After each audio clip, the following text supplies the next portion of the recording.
Otherwise, do not verbalize it. I'll probably ask for one around the 5th minute, 30-second mark, and yeah, just give me 10 seconds and we'll start.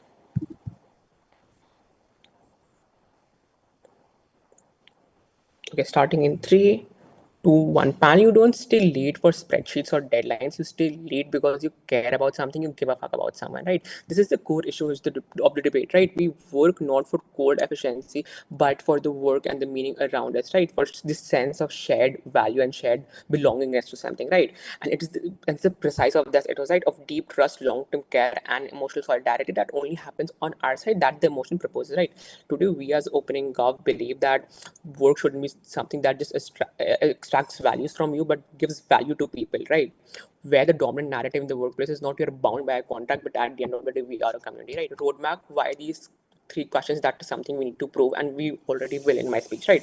Why is this debate necessary in the status quo? Understand, in the status quo, these toxic work cultures are the main source of people burning out. That means the opposition cannot take it that their world is simply better. They have to prove by this family culture that we are going to propose, and is much more likely to reduce this mental pressure and hold harm, is to like change the idea of like the belongingness to people that they get, right? So they have to prove that why is this inherently bad. Second, what kind of culture transformation does like a family narrative create, and why is it superior? Understand, panel, it is the human nature that where you feel connected, you're most likely to invest your time voluntarily, right? Understand that the money does not become the sole incentive here, right? You also have the incentive of working with the people you love, you genuinely care about, right? What are the then long-term impact on workers, workplace, and society? Understand that on our side, we don't propose the idea that the whole idea of burnout is solved, but we say that is much better mitigated, right? We tell you that all the harms that relate to like a toxic work environment are solved on our side, starting with the Karakan setup, right? Let's be clear on what this motion is and what this motion is not, right? This is not about abolishing employment contracts or turning your bosses into your mothers, right?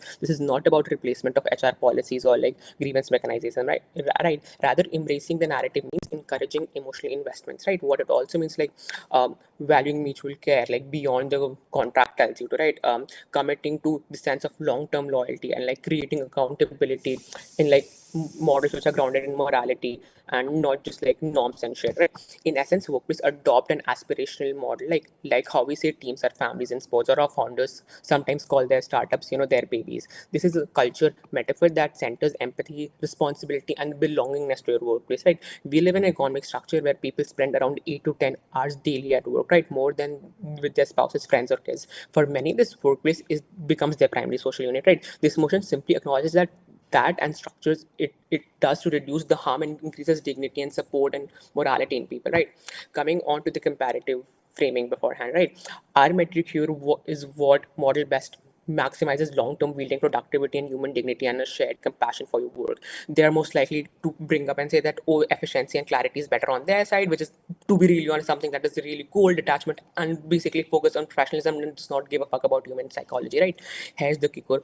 Our best case scenario is like based in trust, morale, and innovation. Even in a worst case scenario, they might say, oh, people might get fired, and that is like inherently wrong for a family because you cannot kick people out of the family. And understand that people will get fired on their side, right? Hatred will still exist on our side. Chances are that if it happens, it is less likely to impact a lot more people on our side, because like when you do have this sense of like family, like this person is basically my family, you're less likely to hate them, right? Understand that. And like the workplace quarrels in general, like if two people are currently beefing in the office, chances are the others would try to mitigate that and not just be passive bystander, creating to like a much better workplace, right? Understand that their best case scenario still is something which is like toxic alienation and high churn and burnout, because I understand you do not give a fuck about people. It's basically competition, right? So even if you buy some risk in our model, as I said, which could be like blood boundaries or whatnot, those risks are mitigatable, right? But alienation under purely professionalism norm is inevitable and far more damaging. Coming on to my arguments, right? Starting with the first, that emotional belonging leads to loyalty, leads to institutional like memory, right? Understand the problem in status quo is that there's this idea of this high turnover, disengagement, and the lack of community in the workplace, right? Modern workplaces are plagued by this sense of constant alienation. Employees leave not because they lack benefits, but because they feel no connection to the work. They do not feel that they belong in the workplace, right? The mechanisms then we give you is when people view colleagues as family, they internalize the success and health of the team, right? They hesitate before abandoning teammates in the time of stress. They stay through pay cuts, they mentor their juniors, they build institutions. Justice, yeah. They hesitate before abandoning. Yeah, they mentor their juniors. They Yeah, they build institutional memory, something no policy can buy, right? The impact then becomes that lower hiring plus training process, stronger in integration mentorship that evolve and not reboot like every 2 years, right? Why professionalism then alone fail? Because that is something that the opposition is most likely to present, because it assumes humans are utility maximizing robots.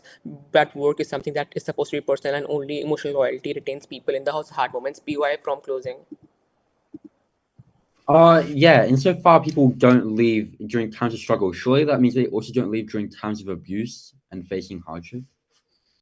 Right, understand that abuse and hardship exist on both sides, but why it is less likely to happen on our side? Because you do not abuse someone you care about. When there's a manager who is in power, and if it's like family structure, they're likely to treat these workers who work under them as their children or something they're supposed to take care of. Then the chances of abuse and likely is less likely to happen, because they don't want them to be someone like that, like they genuinely, uh, like again, like you don't abuse your child because you feel that you owe some responsibility to them. Coming on to my second argument, is psychological safety drives and innovation and accountability, right? Problem in status quo, fear driven workplace stifles innovation, right? In like these sterile cultures, people hide mistakes, avoid risk, and don't ask for help. Then what happens, like family culture signals that your worth isn't based on performance, that your boss cares about you as a person, that failure isn't punished but supported, right? It is you are asked to change, not to leave. The impact then here is more creative ideas happen because people speak up, right? Faster problem solving happens because people share or risks in early experience, right? Honest feedback because people feel seen. Why this isn't matters? This isn't to vibe improvement. This is the core productivity multiplier, right? Especially in the lean, high stakes teams like design, media, or early stage startups and whatnot. Coming on to my third argument, which is like cultural resilience and crisis, right? Problem in status quo here is in like downturns such as like COVID, layoffs, and like recession, workplace break, right? In professional only cultures, people check out the moment cuts are like announced, like manager makes brutal number division, right? And team cohesion basically collapses here. The mechanism here in like family like environments, people take this sense of like a shared responsibility, right? They cross train, share uneven workloads, try like voluntary cuts or brainstorm survival strategies because they believe in the mission and in each other and want to work with each other. The impact here, there are fewer layoffs, there are better recovery, and morale sustains even when money doesn't. Understand that if you know that your workplace is struggling, it's better to like maybe take a lower pay cut and like still work than understand like to be laid off and have like no income to begin with, right? Why is this? Okay. Yep. Proud to propose. Hello. Yep, just starting. Let me just set my timer.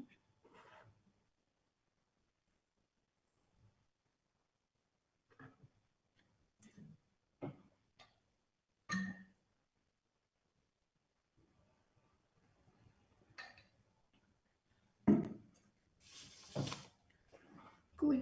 Hello everyone, this is Mansi, prefer pronounced she, her. I'll take a PY after 5th from closing, if not then opening.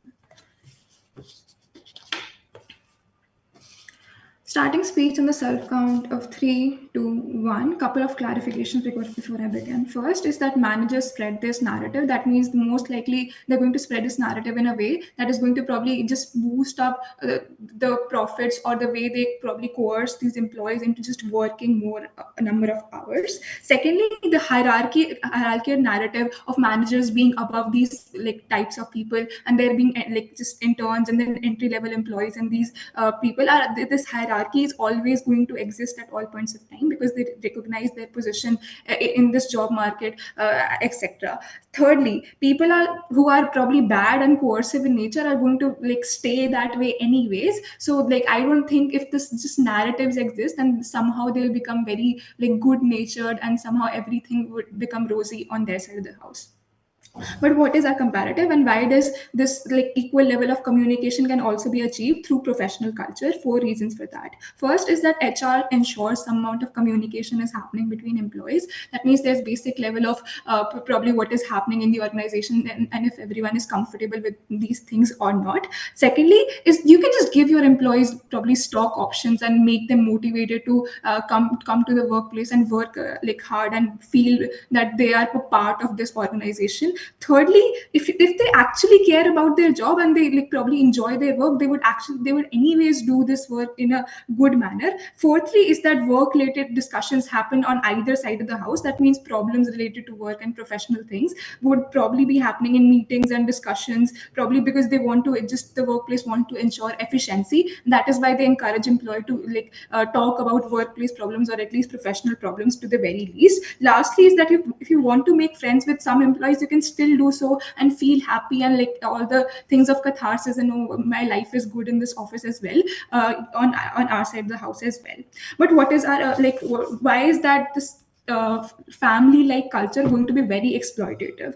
Three reasons for that. First is the way this narrative is going to spread is that managers are going to say that, oh, this probably organization is your family and is your own, and the way you should probably treat it is that you should probably work extra hours if the organization needs. That means you should prioritize your family over everything. This can be done by just saying that, by probably guilt tripping these employees and saying saying that if your family matters to you more, you should probably work extra hours and protect it at all points of time, and that's the narrative that they spread. Secondly, it's just setting boundaries becomes hard. You realize when you are in probably this narrative, you're probably forced to collaborate with every single person in the office and talk to them and have discussions. Why is that bad? On three levels. First, some people are just coercive in nature and want to probably exploit you in terms of probably making them work for you extra, or probably putting their workload on you at all points of time. Secondly, some people are just not compatible to you and you don't want to talk to them. That's just human nature. You don't have similar personalities and you just don't feel comfortable talking to them at all points of time. Third is just workplace harassment can happen on either side. If this person has bad intentions, I don't know why this narrative would suddenly make this person a very good person and somehow just change this narrative at all points of time, which means that distancing on their side of the house is going to be extremely hard, because according to their own framing, they have to probably sit together and probably engage in these bonding activities and have discussions at all points of time. But secondly, there's going to be guilt tripping at all points of time and shaming of this employee if they try to distance from any person. Thirdly, it's just changing toxic jobs becomes extremely hard, because now you're saying you're betraying your family, you're quote unquote just leaving, and there's just a shame culture around this entire thing at the end of the day. Lastly, just asking for professional things such as probably for job raises, for promotions, or just benefits, or just making some amount of professional complaints that this thing is not working out is going to be extremely hard. Why is that so? Realize when you probably try to say, oh, your family is dysfunctional at the end of the day and complain that to your HR or something, you'll be probably called out and again be guilt tripped or shamed at the end of the day that you are probably responsible to correcting it and you are probably causing this problem, and you shouldn't just make bad comments about other employees at the end of the day, which means that just proves that this work culture actually becomes much more toxic and coercive at the end of the day to you, and the opt-out becomes extremely hard. Last is why this will lead to limited social circles outside office, and why that's extremely bad for you as a person and for your mental health. First is why there's limited time outside, because you're spending on a lot of time on these bonding activities. That means you are probably asked to stay extra hours to have these fun play activities with your other co-workers. So that means you're probably spending more time in office, such as 10 hours or 11 hours over there. Whereas second is your emotional energy gets exhausted in these activities, because now you have to probably interact with every single person and then have these discussions.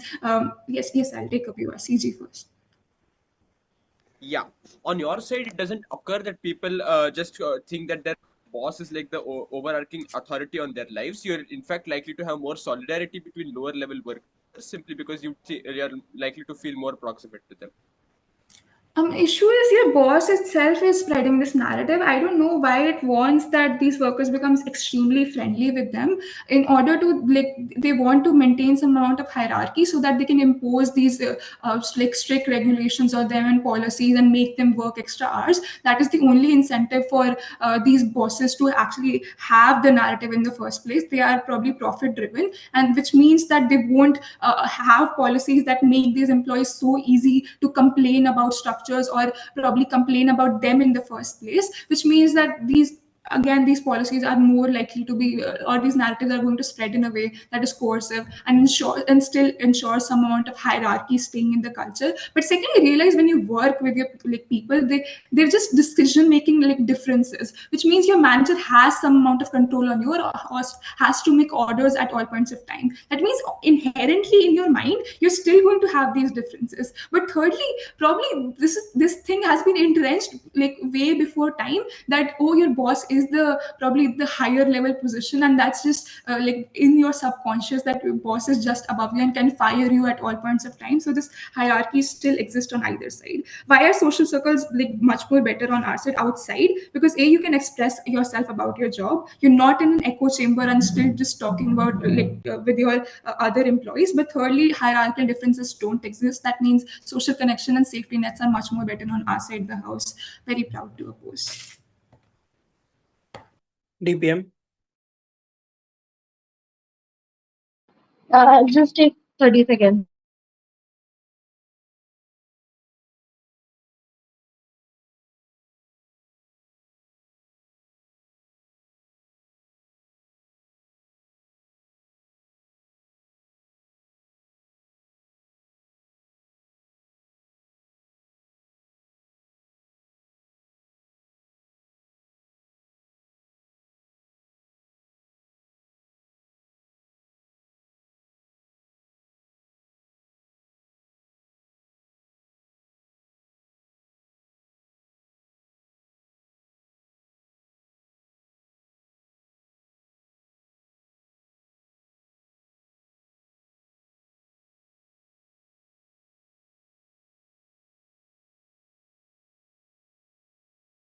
Yeah, just a second. I'm setting up my timer.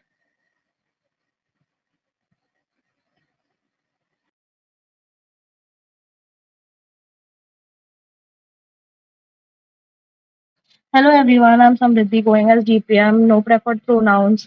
I don't verbalize your POIs. I will ask them myself. So yeah, I'll start on a self count of three, two, one.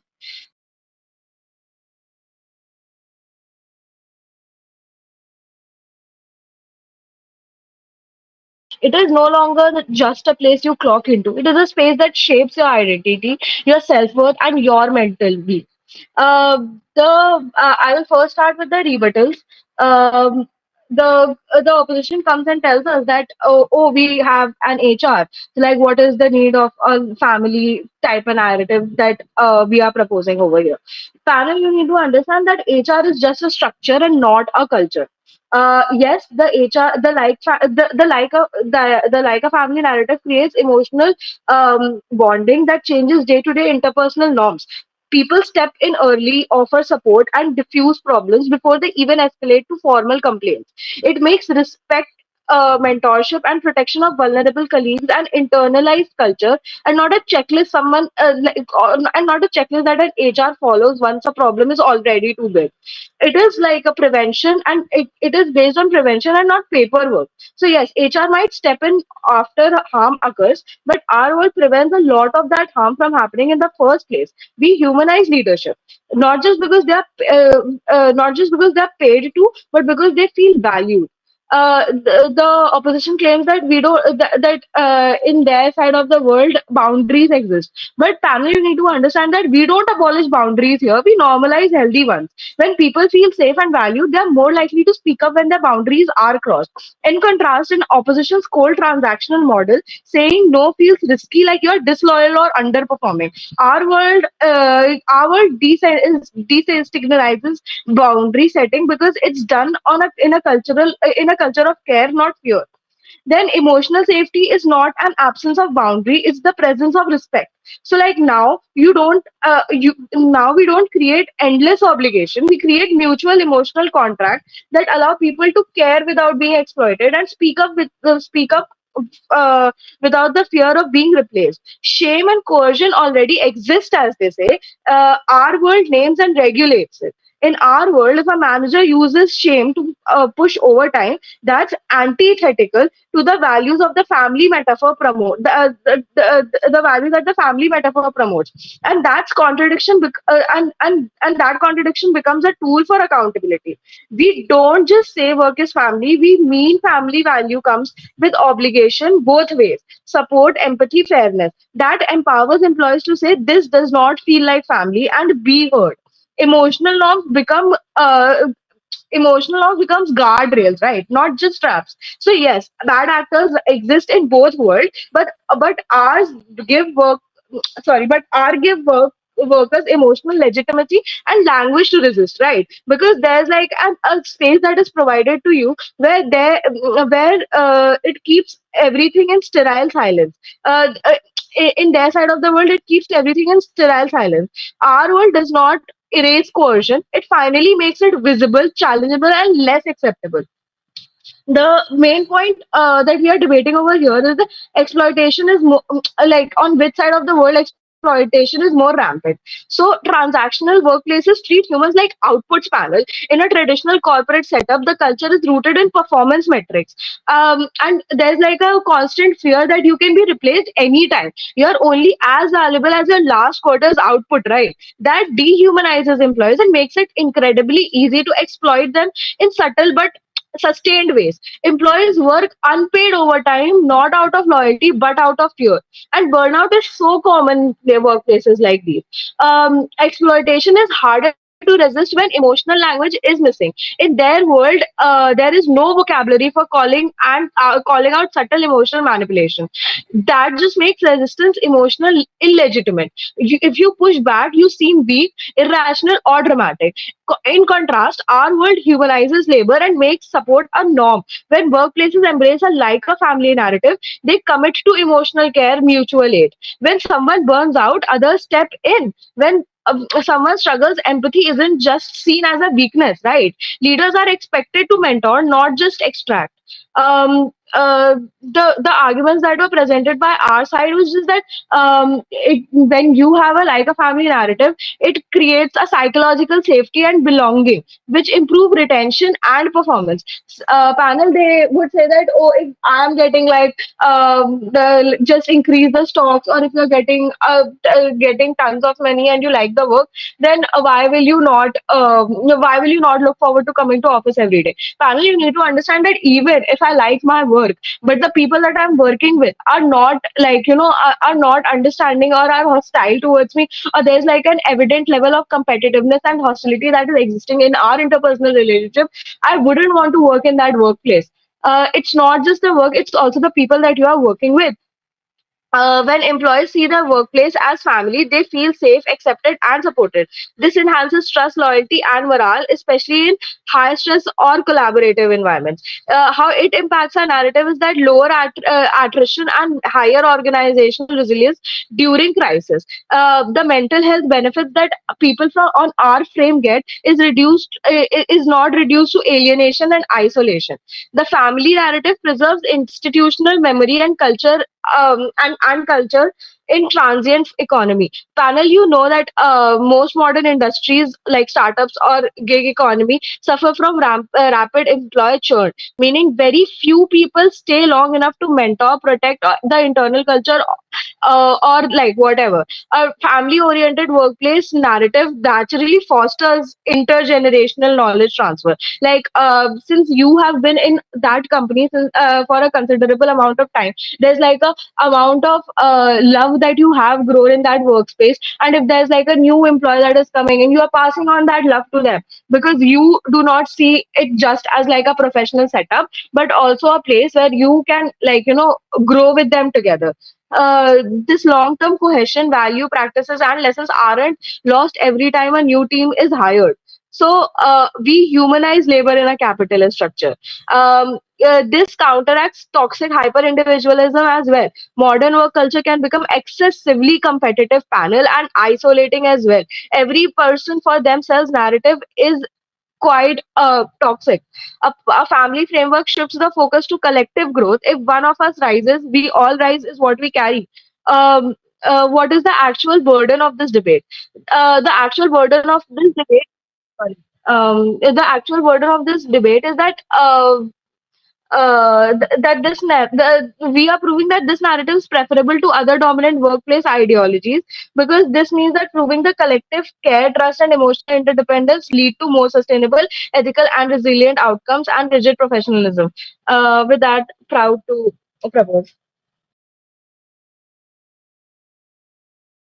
Hello. Uh, can you confirm if I'm completely audible? Yep. Starting in a few seconds.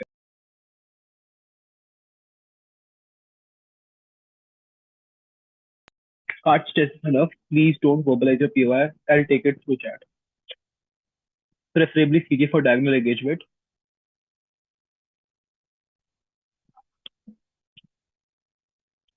Starting by speech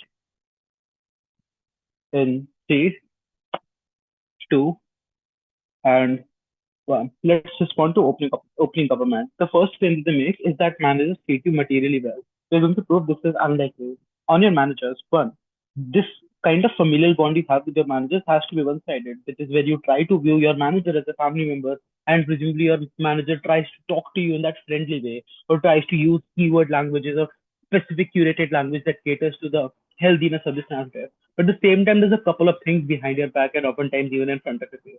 This should say presumably creating a lot of performance evaluation for you on an unbiased manner, oftentimes being too critical of you. 2, they often have to necessarily scold you for sometimes not following the rules of the corporate. There's stuff that looks like being led, stuff that looks like actively deciding on hiring or firing people within your family, stuff like practices to preserve the authority that they have over you, because they need to show legitimacy as a manager to presumably the corporate hierarchy above them. Their job is literally just dependent upon this, because if they're not able to ensure this authority and presumably maintain the level of productivity that they want, they're likely to lose legitimacy in eyes of the people that evaluate them. The second response I have to open up this time is just this intuition pump on boundaries itself are bad. Notice this. On their side of the paradigm, there are a couple of reasons in which exploitation happens and why employees oftentimes don't have a lot of leverage. There are a couple of reasons for this. One, your perception as an employee is often contingent upon your activity or participation as a friend, family member. Maybe you're not too social. Maybe you're probably an introverted. Maybe you don't have enough time or capacity to go out drinking with your colleagues that you've spent hours and hours with. All of this stuff, when you miss out on, they end up judging you and end up socially outcasting you. 2, you have a lot of social leverage over you. If you actively and meaningfully participate in this narrative, it becomes just much harder to challenge hierarchy, because you're not challenging your boss. You're challenging probably the head of the family. You're challenging the person that's trying to embrace the family and trying to teach you to look above material well-being, to look above yourself and cater to this in group as a whole. This is likely why your ability to call them out is just really drastically harder, because of positive feelings of your peers have towards your boss, which you might not reciprocate for a couple of reasons like material treatment that you have within your job. This means it becomes harder for you to call your boss out because of social social threats that other people perceive onto you. 2, 3, social attachment. You can't leave your job. Starting over is really hard. You have to probably invest a lot of time and money again to probably become family members with workplaces that again embrace this narrative. 2, you're often likely to be alienated the moment you quit this job. This is also why you're not able to sustain and cope with mental pressures like not having constant amount of income, ability to deplete your savings, and so on and so forth. Stuff like how it looks on your CV, etc. 3, it's just much harder for you to be embraced in the new family, right? Because it's a cohesive group. Cohesive groups have a level of restrictions, a level of requirement and commitment that they expect out of you before they can embrace you.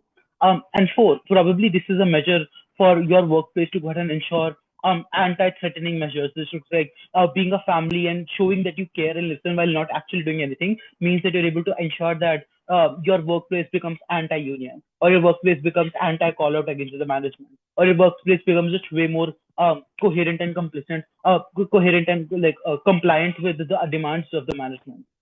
In comparison, what do social boundaries or probably professional boundaries bring in? There are a couple of things. One, in uh, just before that, I need to clarify something.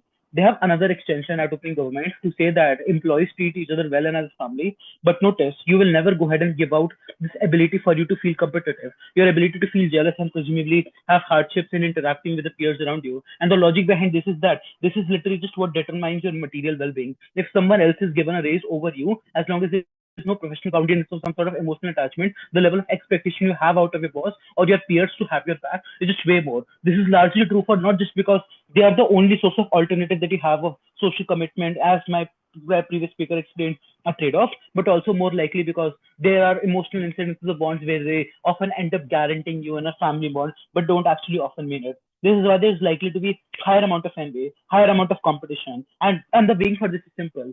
But the reason why you value competitiveness is because stuff like promotion or raises enhance your material well-being, which is the most certain thing in your life. It's the thing that gives you the most amount of capacity to exercise your agency. It's something that you've been taught from the start of the childhood on narratives that money is exceptionally really really important on narrative, which is why people really feel competitive and think that they need to compete out there. There's also because of social validation, because within the hierarchy of the family that you are forced to live in now within the employment, you're likely valued lesser if you contribute lesser to the company. You're likely to be approached less. You're likely to be cherished less. At the same time, this narrative still persuasively works against you. And the reason why this narrative still persuasively works against you is simple. This narrative showcases to you that there's an immense amount of bond that you can gain out of the family, even if you can't actually do that because there are still going to be boundaries.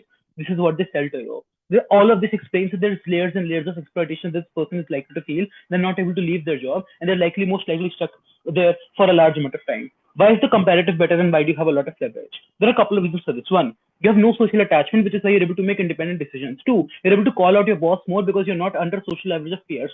Three, you're able to necessarily do stuff like leave jobs, do stuff like maintain your professional boundary and not have to overwork just because you're afraid of what other people think of you. And presumably this also increases your capacity to go ahead and bond with other people out in your life, right? I'm going to weigh why social bonds on different facets of life, which is more important, but if CG has anything.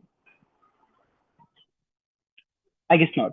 I'll explain why social bonds on our service paradigm just matter more. One, you're able to relatively choose them as compared to the employment where the people that you work with are actively random. Two, these are not the people that you have to actively compete with or actively have to compare yourself socially to, because they're not at the same industry standard and presumably common work performance, which is why you're able to embrace them more. Three, you're not creating barriers of friendliness in stuff like boss training, stuff like maintaining some amount of professional boundary in the workplace because your workplace is afraid that crossing those boundaries might lead to a lot of legal litigation or exposure in the first place. All of this explains that on your side, the ability to form social connections with other people out there is effective. The last thing I will respond to is people that might not have the capacity to do this because they don't have time or life outside of work. There are three responses to this. First, most conventional jobs are 9 to 5.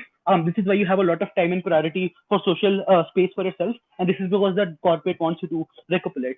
Two, unconditional jobs oftentimes have weird structures like client-based or project-based work and instability, which is why it's hard to form family bonds, which is why this is debate likely happening in these conventional jobs. But even if you don't buy that, we think you still have the ability to specifically choose one or two members within your workplace and be really close friends with them. So if you don't have time to be social bond, at least have a social authentic bond that is not controlled and directed by a manager, which is more likely to exploit you. Very proud to oppose.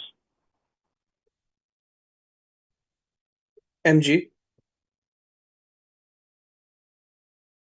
Just a minute. I'll have to set up my audio because I'm in my hostel room. Just give me a few seconds.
Am Am I clearly audible?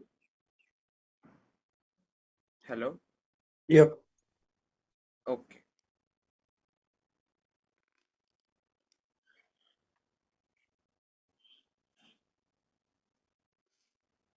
Okay.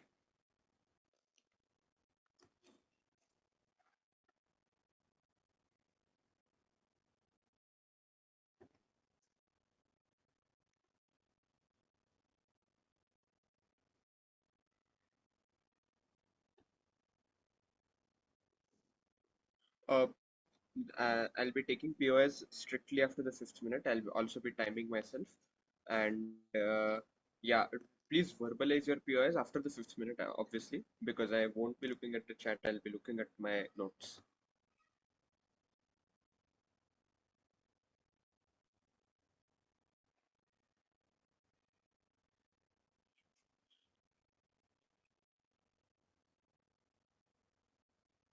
Okay.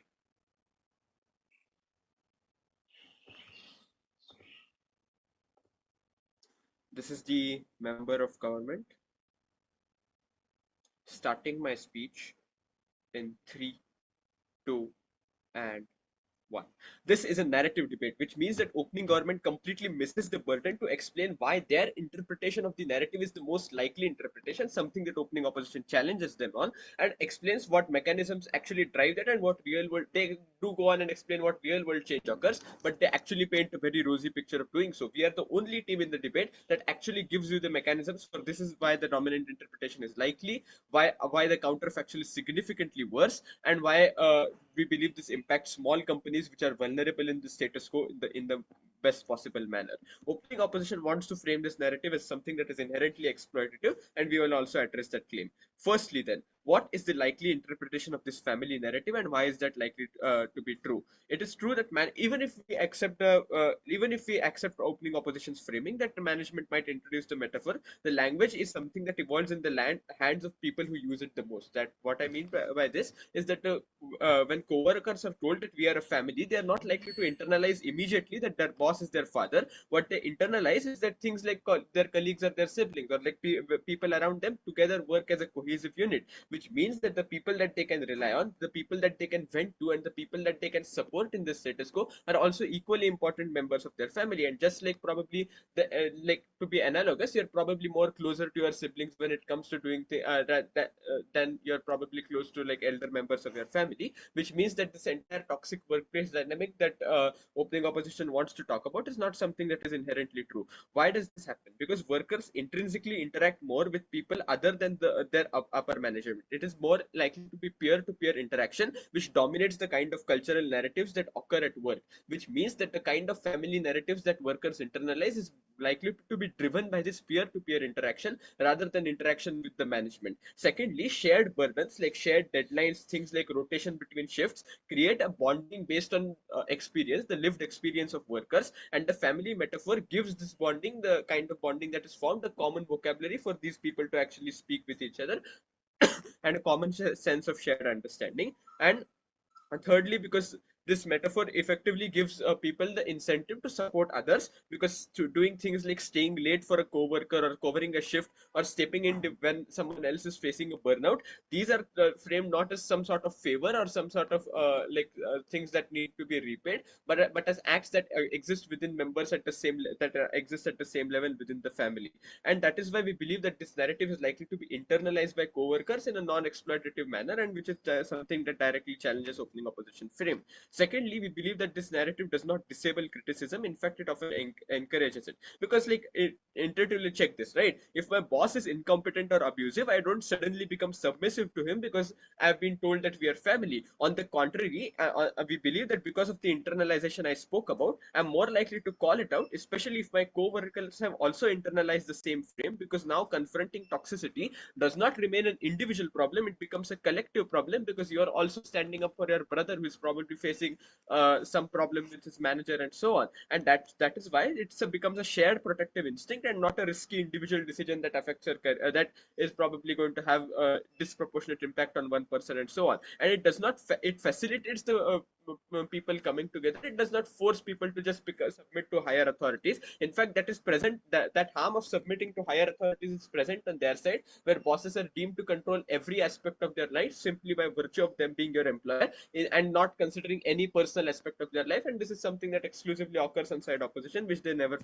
begin to address. And thirdly, and most importantly, we believe this narrative fundamentally shifts the metric of value of people from individual performance to collective contributions. Why is this true? Three reasons. Firstly, we believe that in family framed cultures of workplace, being helpful to others and resolving internal conflict, or doing things like mentoring juniors, become part of what is informally rewarded.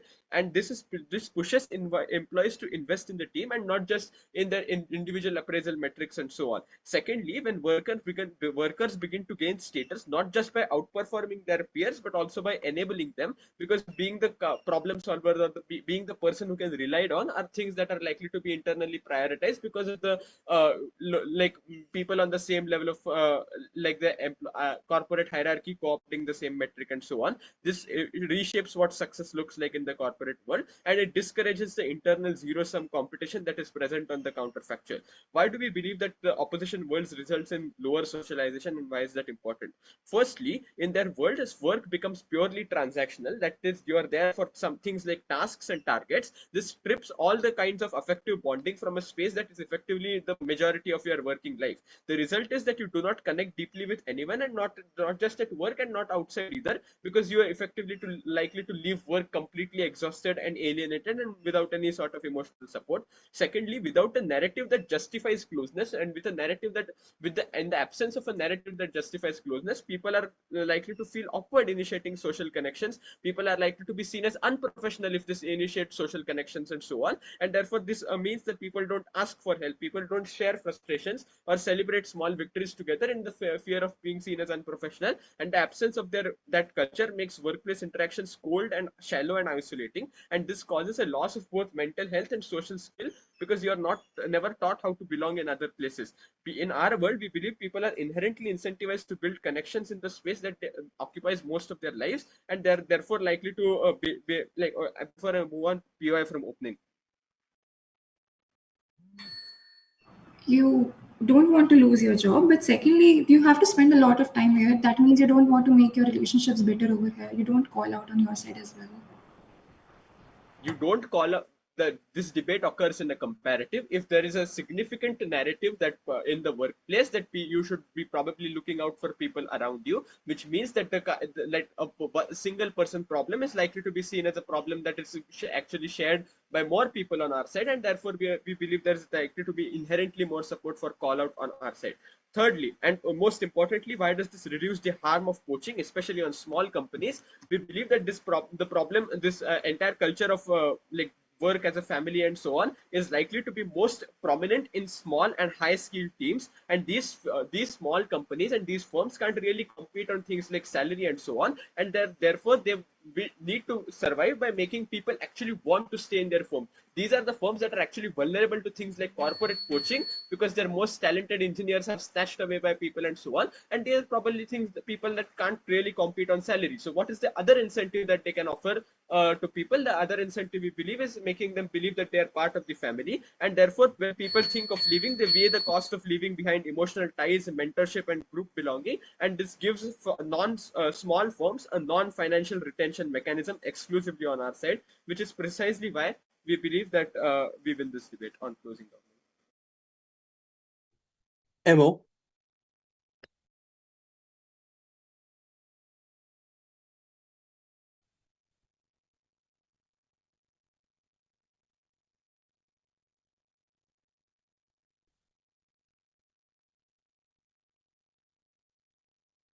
We think that opening opposition has the right idea when they talk about abuse, but the problem is they just assert the end mechanisms without doing their underlying analytical burden. They tell you that will mean like prioritizing family, taking extra hours, but they never explain why people will internalize that narrative. They never explain why they will take that in a bad way, and they never explain why people will buy into the narrative in the first place. All of their reasons are logically prior to a series of analytical steps, which they never did.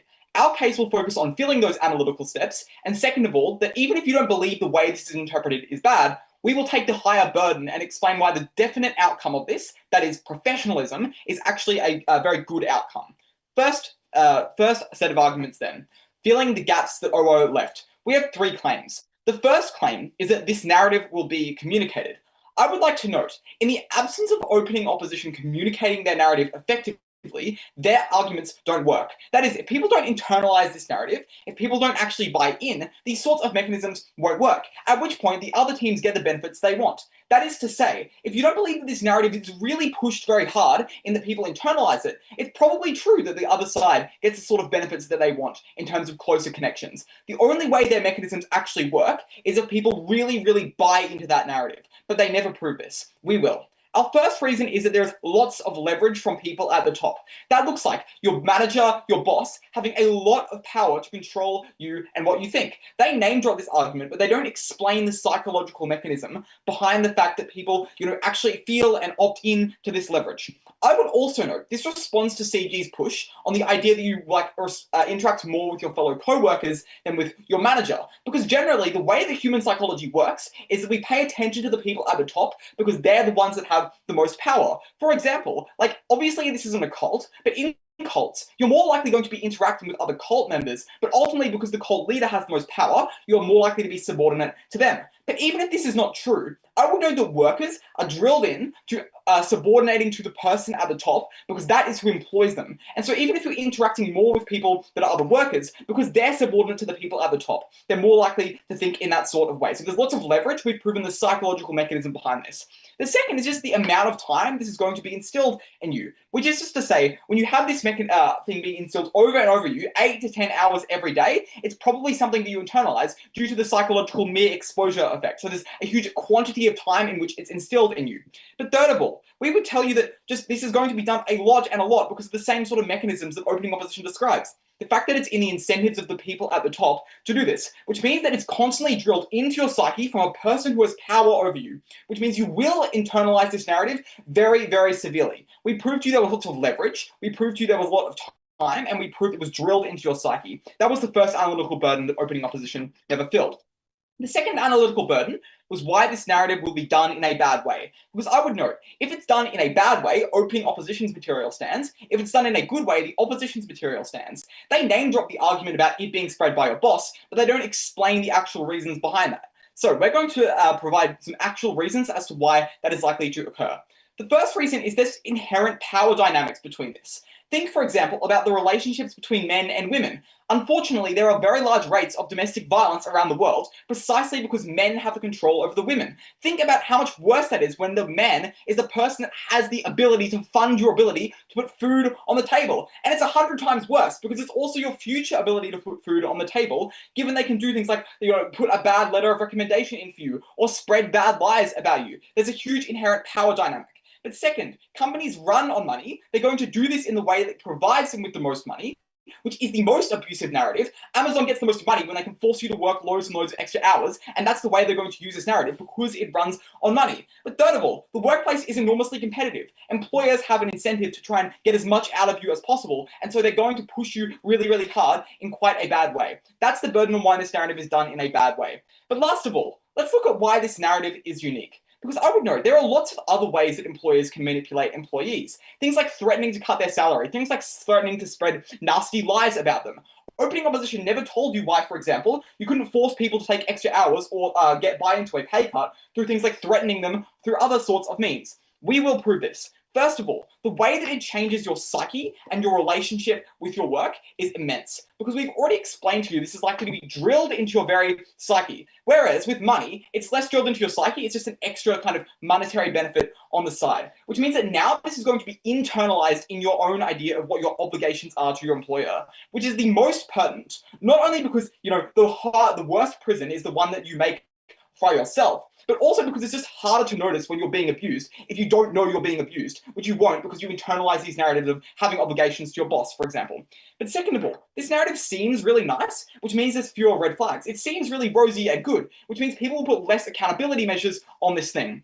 But third of all, there will be a societal expectation that you do this. Maybe it's not immediate, but because it's spread by powerful people, over time it will become the expectation, i.e. working hard is seen as highly virtuous in today's society because it's a narrative that's been spread through time and time again from the most powerful people in our group, which means that now everyone will expect you to be subordinate, to be entirely loyal, which means that it creates the possibility for that abuse. So we unlocked opening opposition's mechanisms about abuse by providing the analytical burdens that they never did. Let's now explain then why professionalism itself is actually a really, really good thing. Before I move on, sure, POI. Yeah, so the lies, deception, and what you said, coercion, and like all that still happens on your side, and people have less incentive to stand for each other because they do not hold account, they do not have any emotion. How do you counter that? A person is still alone on your side. I think I just gave some mechanisms as to why this was unique. That was what we proved. We proved to you that firstly, it was like uniquely drilled into your psyche. Second, that it became a societal expectation. And third of all, that the narrative seemed nice, so it was hard to have checks and balances on it. Last argument quickly on why professionalism is actually very, very good. Our main argument here is on meritocracy. Because when you see workplaces as family, you're more likely to put them, as opposed to meritocracy, who has the most qualified resume, but who you think might be your best brother or your best dad. We tell you that's really, really bad because it means you hire less minorities, you hire less women, you hire people that are less different to you, and that's really bad because it systematically locks these minority groups out of power. But second of all, we told you that a more informal relationship allowed women to be abused. It meant there was more things like women being groped because like it was seen as, you know, a family. We tell you that's enormously bad. But thirdly, we tell you there's less checks and balances because when a relationship is more casual, obviously there's less checks and balances on it. When it's more professional, that is an inherent feature. More explanation at member of opposition. But we tell you at the end of the day, professionalism is the highest burden of this debate. Even if you don't believe the mechanisms on abuse, this is a far more certain benefit that we prove to you. At the end of the day, we do the analytical work to unlock openings mechanisms, and we prove to you why, even if that's speculative, professionalism is good. Thank you. Love it.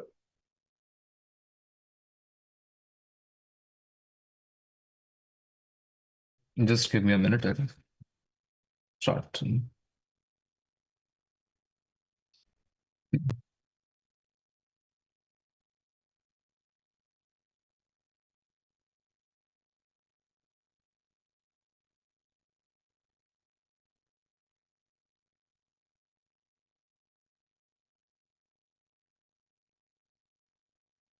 So yes, I prefer taking POIs after like the third or fifth minute. You can please raise your hand here. I'll definitely ask for a POI. I'll engage with preferably from opening.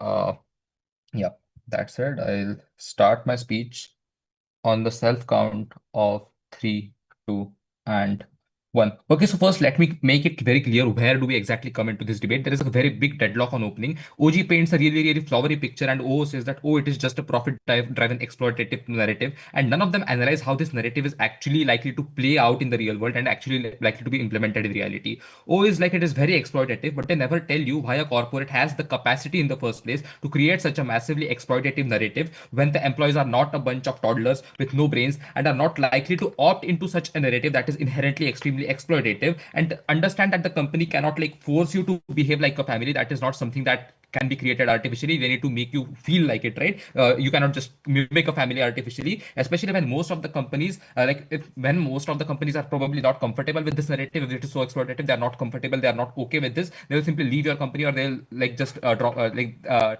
productivity will drop or something like that. So companies are not really having any incentive to make this so exploitative. Even if they have a profit incentive, if they make it so exploitative, there is never opt-in, there is never buy-in, which means that this narrative fails like this narrative does not exist in that manner.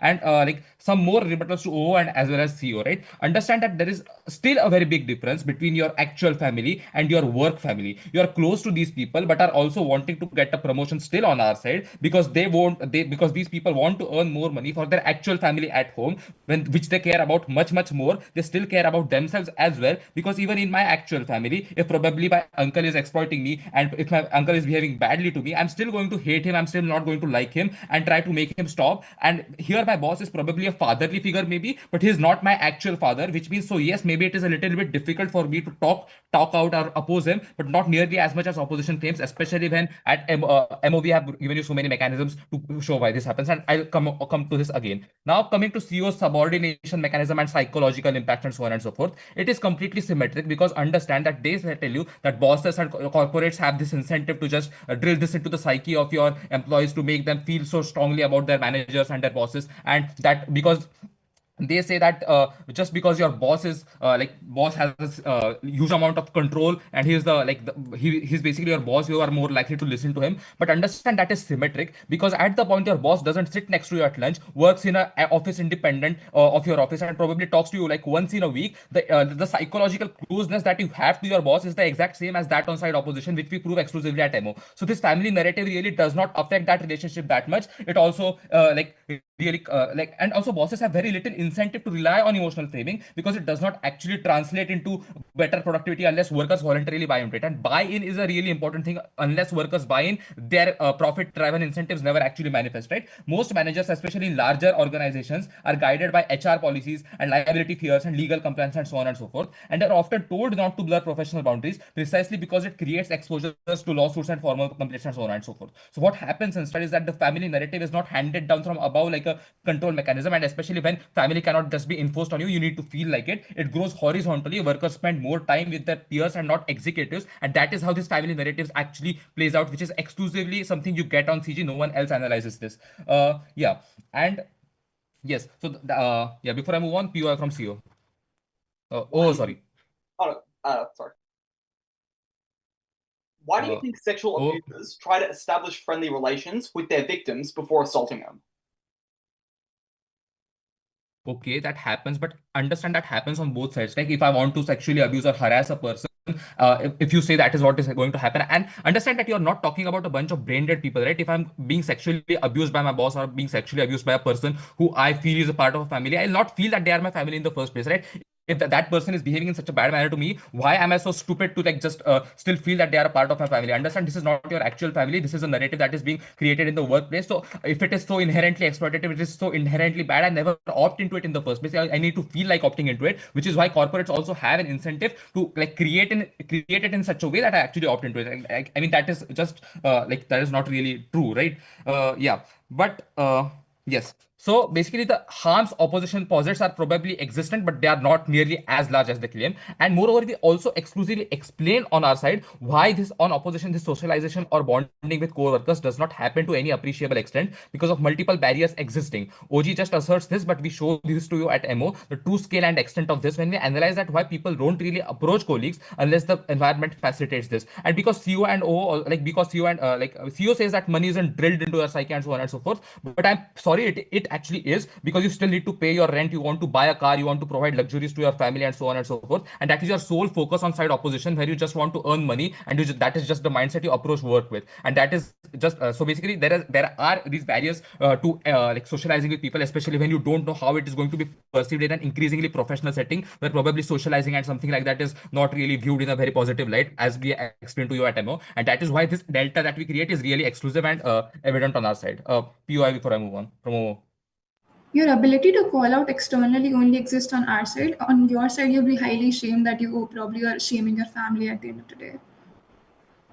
This is not my actual family, like I already mentioned. If that family is so exploitative, why do I even feel so strongly about my family in the first place? Understand, I have already engaged with this a lot of times, and like we have already told you at MO, the majority of your family is likely to be your co-workers who are at the same level as you, and you have a great bond with them, so they are likely to support you still, and hence you have a call-out mechanism which is actually much greater than on your side. On your side, I don't understand what kind of call-out mechanism you have. You have no power to oppose your boss on your side as well. We have much better options on our side, right? And O's claims that corporates are profit driven, they are true, but opposition's claims are true, but that is there on both sides. They still want to exploit workers on both sides. And or they do this by giving them economic incentives and still overwork them. People are overworked on both sides. On our side, maybe they work more, but they are also happier because if we are willing to take that trade-off, right? Especially if you want people to opt in, you also need to make them feel better due to this narrative. So it is okay if they overwork if they are happier. And then coming to small corporations, the biggest risk for small and mid-sized businesses is that they often cannot match the salaries or benefits that are offered by large corporations.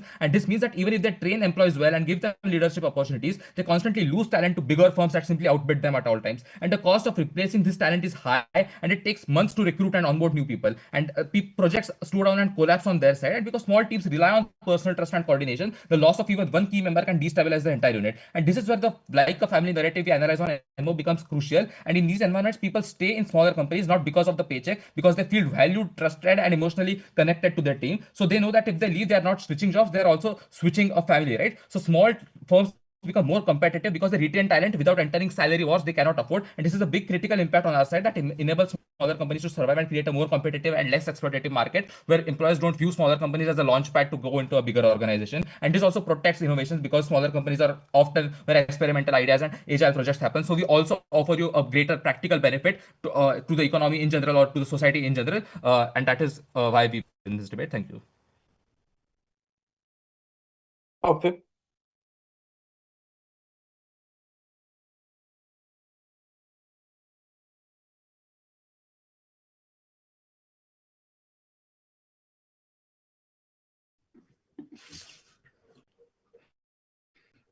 Just POIs in chat, please.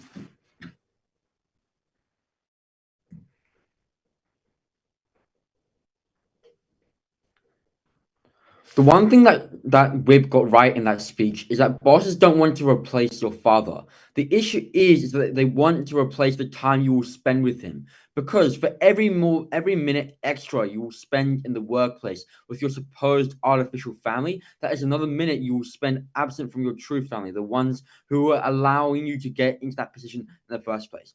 The first thing I'm going to do in this whip is respond to CG's claims about how his narrative will be executed well, because insofar I'm able to respond to that, then ultimately you all believe I'm also able to knock out OG material, because as CG does correctly point out, this narrative being executed well is actually what is able to actualize their benefits. So why is this narrative not going to be executed well? And I think the best reason we get is actually the POI from Oscar, right? Which explains that why the people who are going to abuse you the most are the ones who are you, right? Because there's that sense of familiarity, that sense of connection, which allows you to invite that person into that personal space in the first place. Because for all of you claims that they want to make about how individuals feel close together, about how they want to feel these closer emotional bonds and connections, they don't explain as to why motivations and intentions change, just that you increase that emotional trust, right?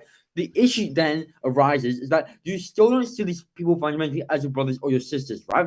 So there's still not like necessarily social rejection in terms of like abusing these individuals, because there's not like you don't grow up with these people the same way that you grow up with your brothers and sisters. And what that all means is you still open the doors to abuse, because these people aren't so close to you enough so these individuals won't abuse you. They're just close enough so that you understand how they act, understand what makes them happy, what makes them sad. I think that is actually what leads to abuse, right? Not that like most sexual abuses are ones who are going to be like previous ex-partners or people who are going to be extremely close friends to you. And so far you believe all of CG material about how the people will be close friends, about how they will be seen as, like, say, close to you individuals as like partners. That's the point in which you open the doors to abuse, right? But the second reason that this narrative isn't executed well is because no matter how well this narrative might play out in terms of how it's perceived, the issue is that you don't change intention, and intention is what defines action. And what I'm trying to get to out there is that in good workplaces, when this would have been executed well, the analysis here is so simple, right? These people, like, workers still would have been treated well, right? Just motivations change, right? So in good workplaces, if you're not seen as family, you're still treated well because you need to be treated well in order to like achieve good productivity, right? So that's what I say. The delta in this way, as Oscar pointed out, does not exist in that of good workplaces, but rather it exists in that of bad workplaces. And that is why the argumentation from CEO that gets extremely impactful, right? explain to you as to why this narrative will be done particularly badly in these bad workplaces, right? And that's because these abusive bosses are going to be the ones who coerce people into staying longer hours, right? But not only that, it's going to be doing more emotional labor. It's going to be doing things which are particularly bad for individuals and their psyche, right? And it means doing things like telling people if you're not staying longer, you're not part of that family, right? So, insofar you believe governmental material, these people begin to feel like your family, but also know that they aren't actually your family, right? So when it comes to things like wanting to leave that workplace, taking a break in order to prioritize your actual family, you experience the emotional trauma from these individuals of feeling like you're abandoning these individuals, right? Or feeling like you're lesser than because you're not prioritizing them over your actual family. So that creates internal mental torment because you're not sure which one to prioritize. You're not sure as to which one is far more important. At the end of how these narratives play out, I think the impacting here is so simple. For good workplaces, this debate was incredibly symmetric. Bad workplaces, that sense of abandonment, that like emotional victim tripping, which like government bench enacted, that was how you as an individual felt less connected, not only the workplace, but you began to see them as individuals who you ought please instead of those who you should work with. But I think for your actual family, you decrease those relationships. Now expanding on our attention on explaining professionalism, right? Because I think insofar you don't believe my previous responses on why you eliminate these forms of family bonds, we think this is still enough to win us the debate. We give you three main reasons. The first is how on you eliminate checks and balances, and we think this occurs in two main ways. Firstly, we explain to you that individuals are far less likely to report individuals insofar that the perpetrator can frame it as simply a joke or something which is just a mistake that won't happen again. Because insofar you believe government here that these people are closer, they're also probably more tolerant of this abuse.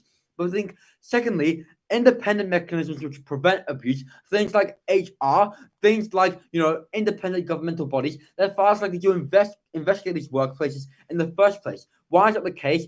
It's because the perpetrator can just explain to the person that, oh, it was just a joke. So even if the individual who was abused doesn't feel like they were abused, even if the individual knows they were abused, it can be explained to other independent fact checkers as something which wasn't actually abuse.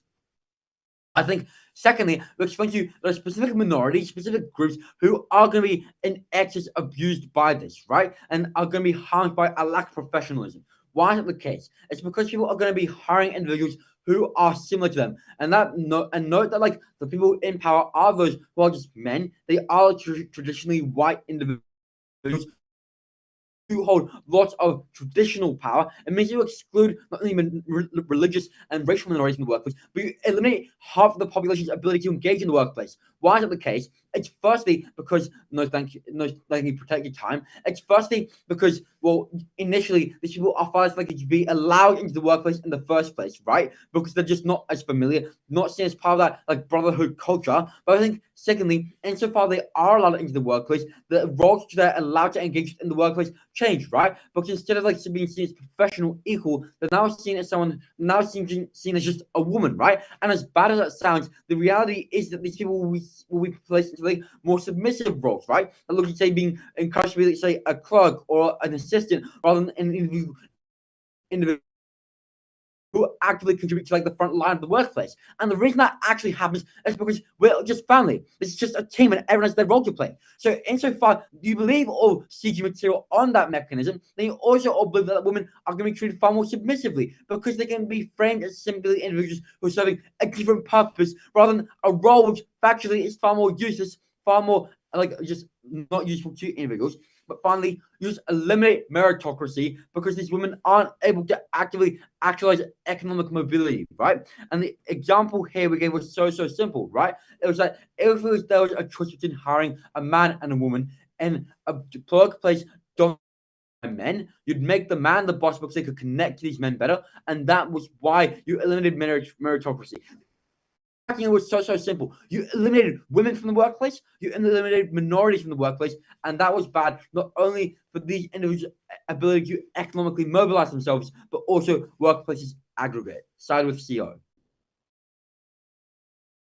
Thank all speakers. Thank for the good debate. You all can virtually cross over. Can teams also, after they are done, just leave the breakout room? We'll call you back. Stay in the main meet.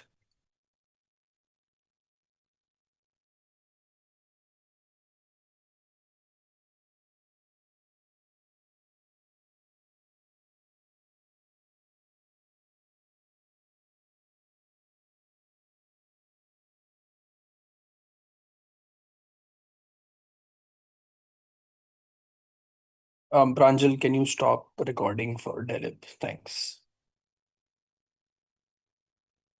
Debate, and most of the cases that came from teams tended to be judged or compared on very small burden fulfillments that teams were able to either do or not do, which led to the final call. The final call was as follows. The first goes to closing government, the second goes to closing opposition, the second goes to opening opposition, and fourth, unfortunately, to opening government. So it's CG, CO, OO, and then OG. And this was a unanimous call, at least on the voting members on the panel. So we'll go over this chronologically and how the debate panned out. Opening government explains to us that there is a problem that needs to be solved. The problem being toxic workspaces, and that the toxic workspaces just causes more things like burnout to happen and people just not having loyalty to their workplaces. So when this particular narrative gets embraced by individuals, suddenly you feel a sense of loyalty and accountability towards this particular workplace, and that means you end up staying for longer. People don't you're not alienated, and that you're able to also maybe just call out people much more. I think there are two primary issues that we have with opening government's case, just in isolation before even compared to opening opposition's case. The first thing is that I don't think at any point opening government is able to explain why people actually buy into this narrative. Like, surely the narrative exists, but the extent to which people embrace this narrative over, say, other forms of what do you do or how you're supposed to be in a capitalist society is something that never explained at opening government, which means the extent of impacts that opening government wants to claim as a consequence of this is sort of assertive, because we don't know whether people embrace it in the way that opening government wants people to embrace, considering that there's lack of characterization or setup there in the first place. The second issue that I have is that at opening government, I don't think they're fully able to explain why people are more positive towards their families. I think they run on a very specific sort of example when they feel when they assume, or the way they picturize this debate is to be placed to be, is that when families are mostly healthy, constructive spaces, as opposed to families that can also be quite oppressive. And this is where I think opening opposition's largest challenge enters the debate, when they say that families are not just the most happy or constructive spaces that you have. Families can also equally be oppressive and restrictive, and that means that it becomes so much more difficult for you to call out, say, the head of your family. Maybe it's much more easier to call out like a boss, right? I would note, just like before I get into the clashes on top half, that top half was extremely close, at least for me. And I feel that this was really just like a flip of a coin on which team takes this on top half. And I think this comes down to the responsive material that teams have, but also the kind of implicit engagement that they have throughout their case. So what does opening option then explain? Opening option says that, one, this narrative is pushed by managers. I think opening option also doesn't explain why people use or imbibe this narrative in the way that is negative, and that's what leads to the negative outcomes.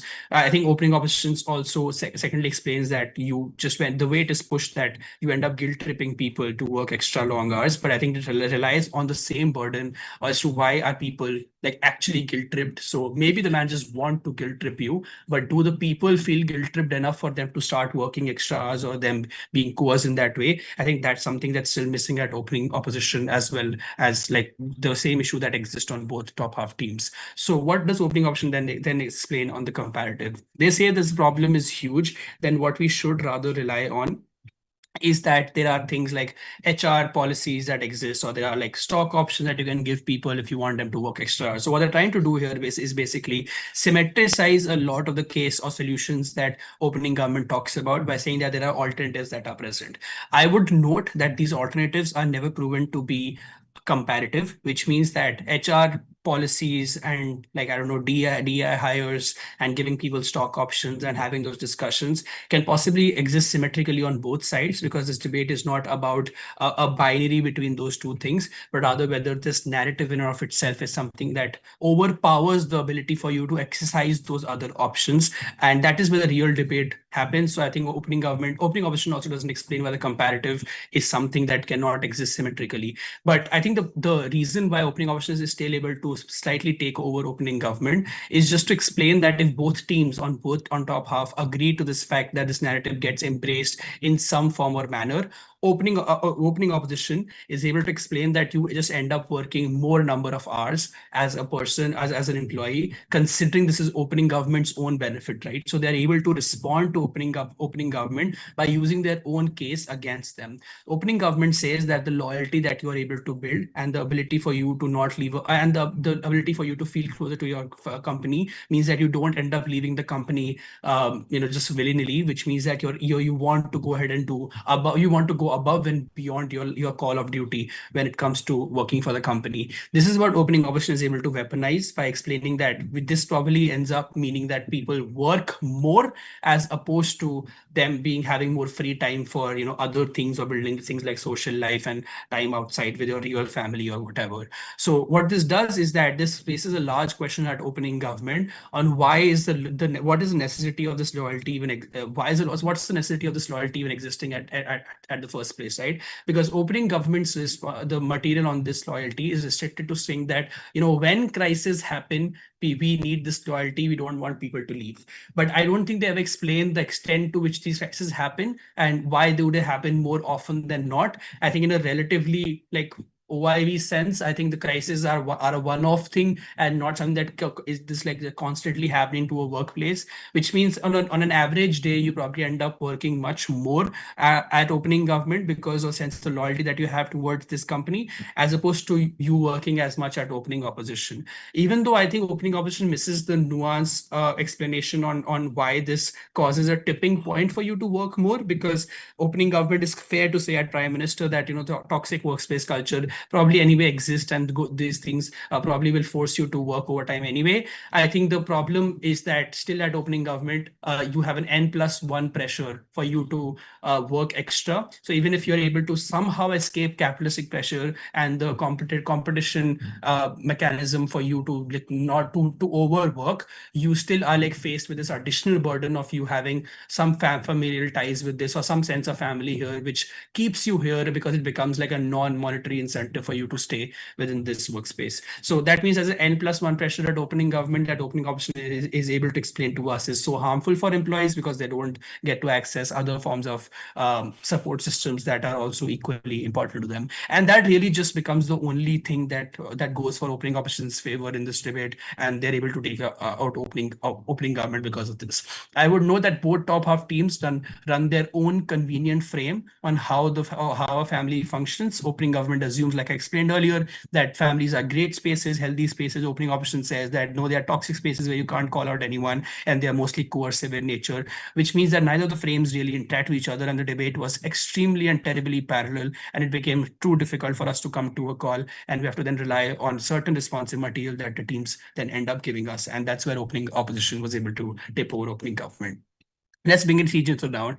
What does CG say? CG first explains, I think this is crucial context that comes at closing government. They place this debate in two specific contexts. The first context they give is to explain that the kind of narrative, even if you're able to imbibe this as both top half teams agree, exists more within peer-to-peer relationships as opposed to like you to a manager sort of relationship. The reason they simply give for this is that you engage more with your peers on a daily basis. The amount of time you spend with your peers is significant spent with your manager or your boss, right? Your boss probably interacts with you once a day or maybe twice a day, but you engage with your peer or the person sitting next to you ever so more often. So what this means is that if the kind of engagement and the kind of narrative is going to create its maximum impact, is going to create its maximum impact in this specific context of peer-to-peer relationships. The second context they give us is that this debate and this narrative is really important for those kind of companies that are small companies, and because they can't enter things like salary wars with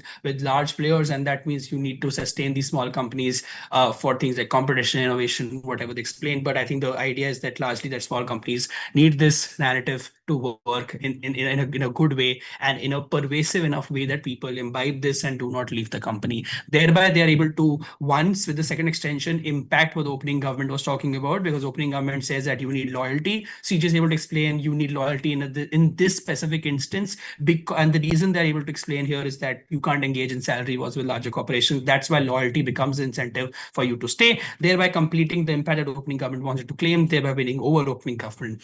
The way they're able to beat out opening opposition, though, is to explain that the kind of harm that opening opposition talks about is limited to the interactions that you have with your management or with your bosses, because they are the ones who are going to coerce you. They are the ones who are going to, I don't know, harass you or whatever. And if your interaction is quite limited there, then the harms are also diluted to that extent, which means that the kind of benefits that they're able to claim just weigh more on the number of times the benefits actually end up materializing as a consequence of you engaging just so much more, ever so more often with your peers. The way they explain is that if you have things like collective suffering, you can just find catharsis in the way if your workspace is shitty, then you find catharsis in like just collective suffering that you have. But it also looks like things like collective working, which means that there's lesser competition, interpersonal competition that exists between two employees, and you end up collaborating more. So if you're not having a good day, or if you are it's not feeling like it, I think the way they explain this is that your co-workers are likely to go ahead and chip in, and they're likely to take up your workload because you're a part of the family.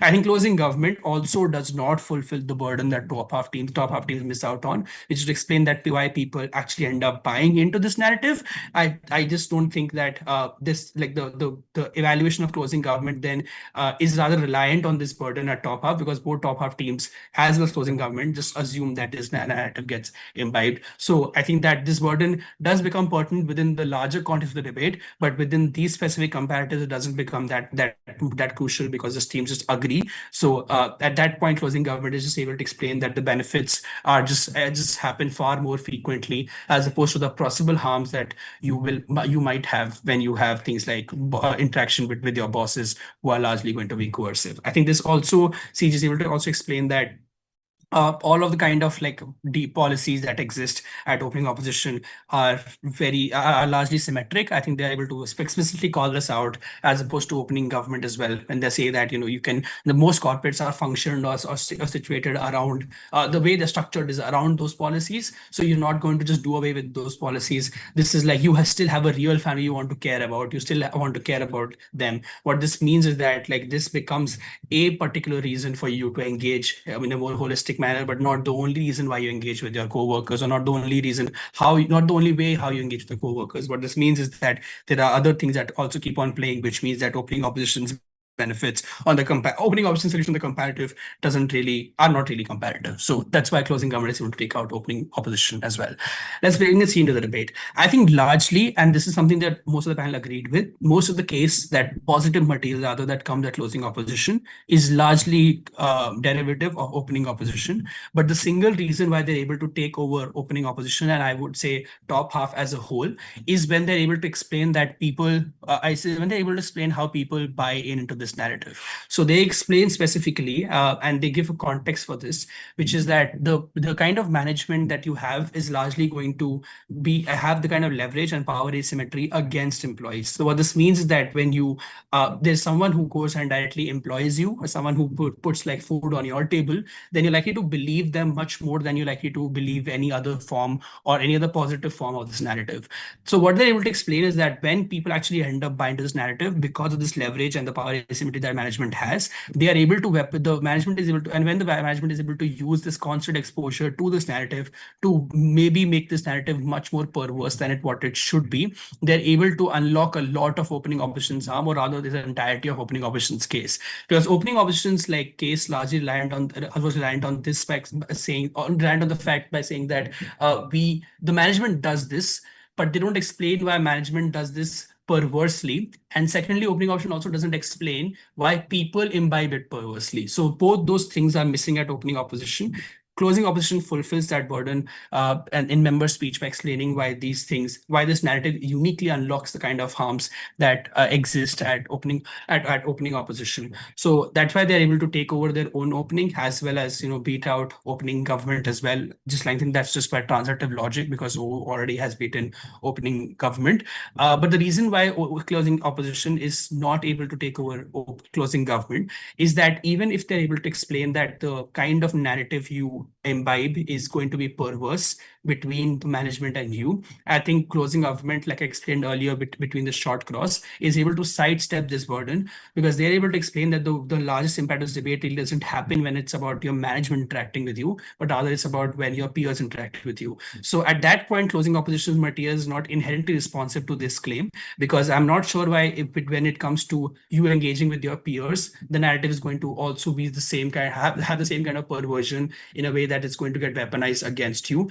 It surely will get weaponized when management does it because they have power asymmetry and they have leverage over you, but your peer does not have the same kind of leverage over you. So it's difficult to assume that this cross applicably applies to even that kind of relationship. So closing government is then just is not like responded to by closing opposition, either implicitly by their case or even explicitly. I think the harms on explaining that, professionalism loss or the kind of pathway to victory that closing opposition tries to build, which is like a different pathway to victory, which is that professionalism loss means lesser minorities get harmed and get hired and stuff like that, is something that is also responded to rather by closing government when they're able to explain that DEI policies still exist. So you're not doing away with those policies. This is just about one particular narrative that you choose to believe in while working. This doesn't automatically mean that every other thing magically just disappears, which means companies and corporates that are still structured around these policies will not stop hiring people because you want to believe in a family-like structure, because those things are largely codified in the way the company functions. So DEI